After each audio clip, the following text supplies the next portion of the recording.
nii, tere! Kuidas on teie nimed? Mina olen Reet Sisask. Mina olen Katariin Reet-Sisask. Ja kes istub meie keskel? Ja meie keskel istub Hispaaniast Eestisse toodud Asken Portu Lexus Quattro. Tema on Alaska malamut, veokoer, kelgukoer. Ja kuidas te leidsite selle koera? Oo jaa, minu suur unistus oli omada kuldpunast avatud maskiga, see tähendab siis valge näoga, Alaska malamuti. See minu suur armastus on 8 aastat otsitud, pidevalt internetis surfatud, lõpuks leitud. Ta on 3-aastane ja ma olen ülirahul temaga. Mis oli see, mis võlus?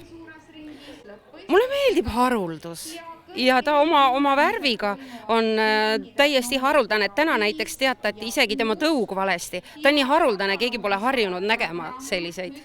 Kui palju on Eestis seda tõugu? Seda tõugu Alaska malamuuti on Eestisse tekkinud juba suhteliselt palju, aga näitustel ma ütleks, et tavaline laks on 10 koera ringis, rohkem ei ole. Kuidas teil läks tänasel üritusel? Meil läks väga hästi Leksiga.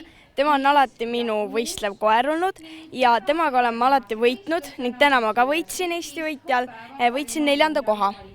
Kui palju teil on auhindu kokku kogutud? Need on lugematud. Neid on väga palju, sest Leksi on väga tubli olnud kogu aeg ja iga asi, mille ma olen võitnud, on tavaliselt ikka Leksiga. Mitu aastat sina oled sellega tegelenud? Just Leksiga olen ma tegelenud umbes aasta ja Junior Händeris aasta.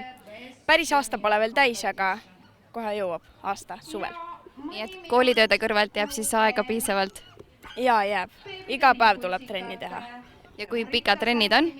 Trennid on tavaliselt 1 kuni 3 tundi. Ja kumb on trennist kavalam, sina või koer? Ikka koer. Kui ta ei jõua, siis ta ikka hakkab siin minuga mängima ja niimoodi. Mis on koera lemmikmaius? Lemmikmaiustus, tema on selline tüdruk, et ta ei ole uhke tüdruk ja kõik asjad on väga maitsvad, aga no eriti muidugi kanatükikesed. Mis arvad sina kui treener? Tema lemmik on kindlasti sardell ja kana. Kuidas kommenteerib koer?